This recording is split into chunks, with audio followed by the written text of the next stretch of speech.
সিপিএমের ভোট শতাংশ 2021 এবং 2024 সালে ভালো আছে, মানে শূন্যের মধ্যেও তারা কিন্তু একটা উত্থানের গল্প পেয়েছে। বরাহনগর কেন্দ্রে এবার সিপিআইএম একটা জোর লড়াই দিতে চাইছে। এই কেন্দ্রে বামফ্রন্ট মনোনীত সিপিআইএম প্রার্থী তাহলে কে হতে চলেছে?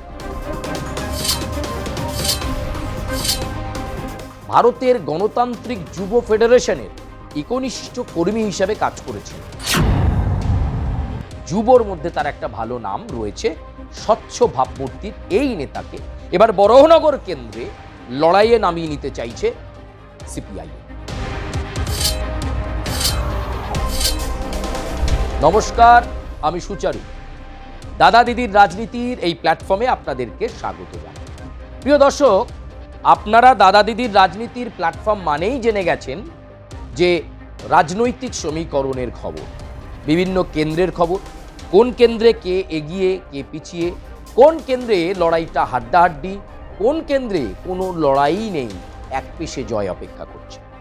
এই রাজ্যের বিভিন্ন গুরুত্বপূর্ণ নজরকাড়া কেন্দ্রগুলোকে ধরে ধরে আমরা দাদা দিদির রাজনীতির প্ল্যাটফর্মে আপনাদেরকে বিশ্লেষণ দিয়ে থাকি। আর আজকে আমরা বলবো বরাহনগর কেন্দ্রের কথা। বরাহনগর কেন্দ্র নিয়ে আপনারা আগেও বিশ্লেষণ শুনেছেন, কিন্তু আজকের বিশ্লেষণে আমরা একটু অন্যরকম বিশ্লেষণ আপনাদের সামনে রাখতে চলেছি। পুরো প্রতিবেদনটা আপনারা মন দিয়ে দেখবেন, লাইক করবেন, কমেন্ট করবেন, সাবস্ক্রাইব করবেন, বেল আইকনে একবার জোর করে প্রেস করবেন। আজকের প্রতিবেদন আপনারা জানেন বরাহনগরের এমএলএ কে, বিধায়ক কে?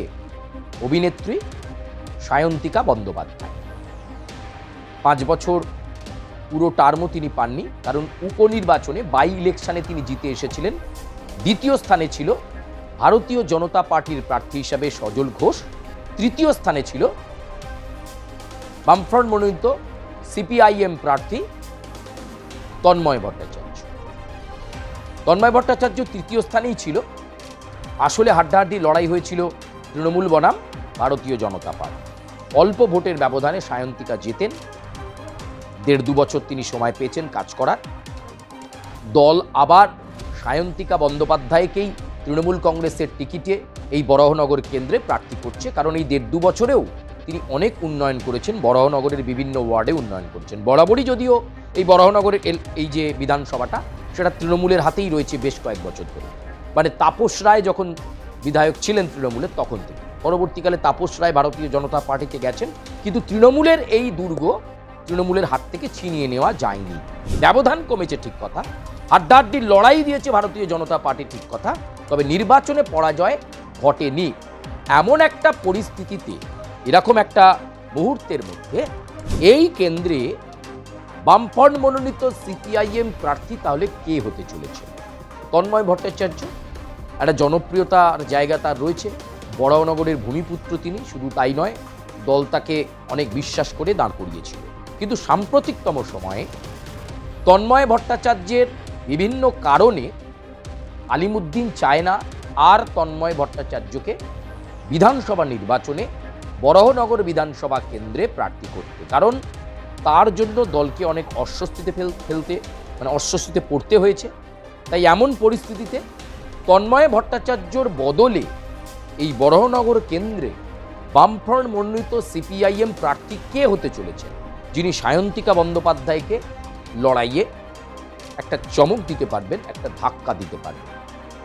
কারণ সিপিআইএম মনে করছে কলকাতার পার্শ্ববর্তী এই শহরকেন্দ্রিক বিধানসভা বরাহনগরে এবার সিপিএমের অনেক কিছু করার আছে। যেমনভাবে তারা টার্গেট করেছেন কামারহাটিকে, একই সঙ্গে বরাহনগর কেন্দ্রেও এমন একজনকে প্রার্থী তারা করতে চাইছেন, যিনি ভারতের গণতান্ত্রিক যুব ফেডারেশনের একনিষ্ঠ কর্মী হিসাবে কাজ করেছেন। বরিষ্ঠ, ভালো বক্তা, ভালো সংগঠক, যুবর মধ্যে তার একটা ভালো নাম রয়েছে। স্বচ্ছ ভাবমূর্তির এই নেতাকে এবার বরাহনগর কেন্দ্রে লড়াইয়ে নামিয়ে নিতে চাইছে সিপিআই। আপনাদেরকে আগেও বলেছিলাম যে এবার আলিমুদ্দিন স্ট্র্যাটেজিক্যালি বিভিন্ন কর্পোরেট সার্ভে করে দেখেছে অনেকগুলো বিধানসভা কেন্দ্রে সিপিএমের ভোট শতাংশ 2021 এবং 2024 সালে ভালো আছে। মানে শূন্যের মধ্যেও তারা কিন্তু একটা উত্থানের গল্প পেয়েছে। তাই এবার তারুণ্য আর আদি এই দুটোকে মিলিয়ে সিপিআইএম একটা সম্মিলিত একটা সর্বজন গ্রাহ্য প্রার্থী তালিকা তৈরি করতে চাইছে। সেই জায়গায় দাঁড়িয়ে বরাহনগর কেন্দ্রে এবার সিপিআইএম একটা জোর লড়াই দিতে চাইছে এবং সায়ন্তিকা বন্দ্যোপাধ্যায়কে জোর চ্যালেঞ্জ দেওয়ার জন্য এই কেন্দ্রে বামফ্রন্ট মনোনীত সিপিআইএম প্রার্থী হতে পারেন সায়নদীপ মিত্র। সেই সায়নদীপ মিত্রকে এবার বরাহনগর কেন্দ্রে প্রার্থী হিসেবেই নিশ্চিত করতে চাইছে আলিমুদ্দিন। প্রস্তুতি অনেকটা হয়ে গেছে, প্রস্তুতি একেবারে তুঙ্গে বলা যেতে পারে এবং সায়নদীপকে নিয়ে আশাবাদী দল, কারণ তার একটা স্বচ্ছ ভাবমূর্তি রয়েছে। ফলে সামনের সারিতে তাকে রেখে বরাহনগরের লড়াইটা অনেকটা হাড্ডাহাড্ডি করা যাবে এবং মনে করছে সিপিআইএম যে গতবারে যে তৃতীয় স্থানে তারা ছিল, যদি তারা এবার বিজেপিকে ওভারকাম করে দ্বিতীয় স্থানে উঠে আসতে পারে। কিন্তু এটাও সিপিআইএম মাথায় রাখছে যে বরাহনগর কেন্দ্রে কিন্তু এবার প্রদেশ কংগ্রেস আলাদা করে প্রার্থী দেবে। ফলে লড়াইটা এবার ত্রিমুখী নয়, লড়াইটা এবার চতুর্মুখী, চারদিক থেকে লড়াই হবে। ফলে এক্ষেত্রে সায়নদীপ মিত্রর মতো তরুণ তুর্কি নেতা কতটা অক্সিজেন পারবেন, দলকে কতটা অক্সিজেন দিতে পারবে 2026-এর বিধানসভা নির্বাচনে, সেটা খুব গুরুত্বপূর্ণ।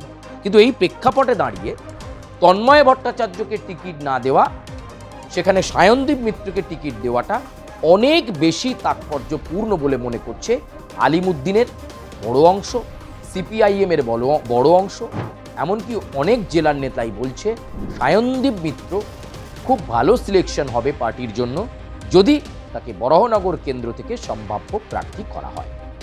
ফলে এই কেন্দ্রে একটা চিত্তাকর্ষক লড়াই দেখা যাবে। তার কারণ এতক্ষণ পর্যন্ত যে দলটার কথা ডিটেলসে বলিনি, ভারতীয় জনতা পার্টি, সেই ভারতীয় জনতা পার্টির কথা অবশ্যই বলতে হচ্ছে।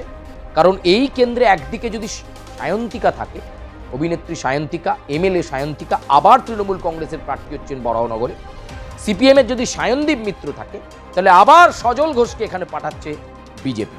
কারণ বিজেপি মনে করছে এই কেন্দ্রে সজল ঘোষ যে লড়াই দিয়েছিলেন সেই লড়াই মনে রাখবার মতো, তাই আরও একবার এই কেন্দ্রে সজল ঘোষকে প্রার্থী করে বরাহনগর কেন্দ্রকে তৃণমূল কংগ্রেসের থেকে, শাসক দলের থেকে ছিনিয়ে নিতে চাইছে ভারতীয় জনতা পার্টি। গতবারে অল্প ব্যবধানে শেষ করেছিলেন সজল, এবার সেই জায়গা থেকে সজল ঘোষ শুরু করতে চাইছেন এবং তিনি নিজেও জানিয়েছেন যে বরাহনগরের মানুষের প্রতি সজল ঘোষের বিশ্বাস রয়েছে। সজল ঘোষ বিশ্বাস করছেন বরাহনগর কেন্দ্র থেকে তার নির্বাচিত হওয়াটা কেউ আটকাতে পারবে না। ফলে এবার একটা চিত্তাকর্ষক লড়াই, সায়ন্তিকা, সায়নদীপ, সজল।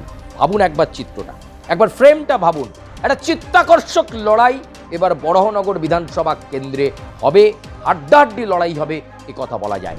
শাসক দল তৃণমূল কংগ্রেসের কাছে কয়েক দশক ধরে তারা যেভাবে তৃণমূল এই বরাহনগর বিধানসভাকে ধরে রেখেছে, আমি সেই তাপস রায়ের আমল থেকে শুরু করেছিলাম, সেই কেন্দ্র ধরে রাখার লড়াই।